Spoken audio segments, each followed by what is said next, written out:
Hi everyone, it's Jesse here again. I wanted to talk to you today about water. What kind of water are you drinking? How much does water mean to you? What do you think about when you think about the word water? And when you see it, what do? Do you go out and, if you see it in a puddle, do you jump in it? Or do you see it if you see it in a stream, do you go out and let your dog run in it? Or do you ask some questions first and go, I'm not so sure about that, but I want to take a closer look? Those are all great questions. Thanks for asking. Before we get started, I'd like to invite you to subscribe to my channel if you haven't already. Easy. Hit the subscribe button. Hit the little bell notification, which is black. That'll let you know about all the beautiful videos that I'm sending through to you that are new, and you'll be first to know. All right, with no further ado, let's talk about your water. Water. Water is very important. It's so important that it almost makes up about 80% of your body. That's right. With all that cartilage, that tissue, the skin, with the calcium that's in the bones that create that body that you live in, for which your soul has that experience. Yeah, it's mostly water.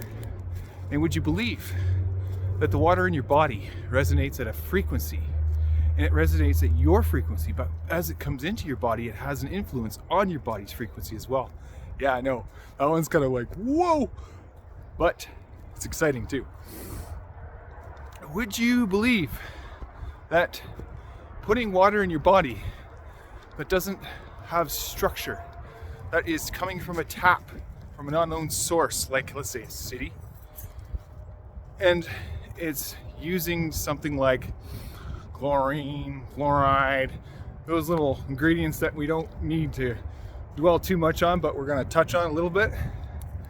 Yeah, so one of the things that I ensure when I am hydrating throughout my day is I got a good water bottle. Get yourself a good water bottle. Here's why. This one's exactly a liter. That's metric. You can figure that out for all you imperial wigs. I don't know the imperial on that, my apologies. But this one, I'm going to consume up to about 4 liters today. This is exactly a liter. So I know by consuming however many bottles of these, how much I'm getting into my system. That is an awesome way to roll. Here's why. There have been many times in my past where I've been dehydrated, and you get dehydrated tissue and so on and so forth. But dehydration is, there's more than a third of Canadians right now that have no idea they're dehydrated. In fact, they are feeling so tired because of their dehydration that they are consuming more coffee than they could consume water. And what that's doing, it's further retarding their systems. It's further fatiguing you and taking you to a place where you don't want to be. So when I say, how good is your water, what does that make you think of? For me, I have not been what some people would call a water snob all my life. And I did 2 things. One, I took for granted the water that I was receiving when I was a kid, that I drank springs all over our property at our family cottage, was something that I could get everywhere. And that I took my body for granted later on, because what I did was consume it from the tap, and if it didn't taste really good, then what I would do is I'd go out and get a bottle of water, which is not the greatest either these days. But what some people get accustomed to is the taste of tap water coming from the city. They get accustomed to the taste of the chlorine in it, the flavor of the chemical in it, and they don't know any different because they haven't tried anything different. And when they try something different, it feels so different to them that they revert back. They revert back to drinking from the tap water that isn't quite so good for you. Now, have you ever heard of Masru Emoto? Masru Emoto was a Japanese scientist who studied water. And one of the things that he did was he took samples of water from all over. He performed loads of experiments. Couldn't get that word out, I was so excited. He took water from one side of the Fukushima dam, the nuclear site, and then he took another sample further downstream. And what he found with these samples was this. The first sample he took, he looked at it under a microscope, and it looked so fractionated, and it looked so bizarre, almost slime-like. He took the other sample, and it resembled shapes, it resembled geometric patterns, like straight lines, and it was starting to evolve into something that looked like it could be like a, let's say, like a snowflake, if you looked at it under a microscope. But what he did was he took them, he placed words on them. So he told the water, those two samples separately, so the first sample he told that was on the dam side, he told it that it was ugly, it was evil, that it was deplorable. He shouted at it. And then the other sample he told it he loved it. He told it how beautiful it was. He told it just how wonderful it was to be the water it was. When he froze these two, the same thing happened. In fact, the side that was yelled at was worse than the side that was okay. It was even better. It was improved.